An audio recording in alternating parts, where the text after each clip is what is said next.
దేవుని యొద్ద నుంచి జవాబు కొరకు ఎదురు చూస్తున్నారా? దేవుని కొరకు చూసిన దేవుడు అన్నిటికీ కలిపి ఒకే ఒక జవాబు ఇస్తున్నాడు. ఆ జవాబే అన్నిటికీ కుదురుబాటు కాలములు వచ్చునని ఎప్పటి నుంచి చెప్తున్నాడు దేవుడు?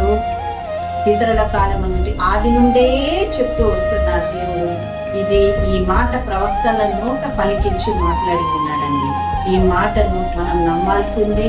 ఆ కుదురుబాటు కాలంలో వచ్చేంత వరకు వెయిట్ చేయాల్సిందే. దేవుడి ఆశీర్వాదములు అందుకునేంత వరకు కూడా ఆ దేవదేవుని సన్నిధిలో నమ్మకంతో విశ్వాసంతో కొనసాగాల్సిందే. ఏ విషయంలో కూడా తొందరపాటు ఉండకూడదు అని దేవుడు మనతో మాట్లాడుతున్నాడు. అంతవరకు మనం ఏం చేయాలి? దేవుడు ఇచ్చిన వాగ్దానాలను అందుకొని ఆయా పరిస్థితులలో బలం పొందుకొని దేవుడి పాద సన్నిధిలో ఆయన చేత ధైర్యము, బలము, ఆదరణను పొందుకొని ఆ కృపామైన నీడలో మనం ముందుకు కొనసాగాలి. దేవుడు అదే మనతో మాట్లాడుతూ మనల్ని బలపరుస్తున్నాడు. కాబట్టి భయపడకండి. ఏ విషయంలో కూడా సోలిపోకండి. సహోదరి సహోదరులారా, భయపడకుండా దేవుడి పాద సన్నిధిలో ఆయన ముందు పెడదాం. ఈ రోజు నుంచి మన నోట్లో ఏ మాట రాకూడదు. ఇంకెప్పుడయ్యా జరిగేది, ఇంకెప్పుడయ్యా దీవించబడేది, ఇంకెప్పుడయ్యా పొందుకుంటుంది, ఇది కారణం చేయాల్సింది.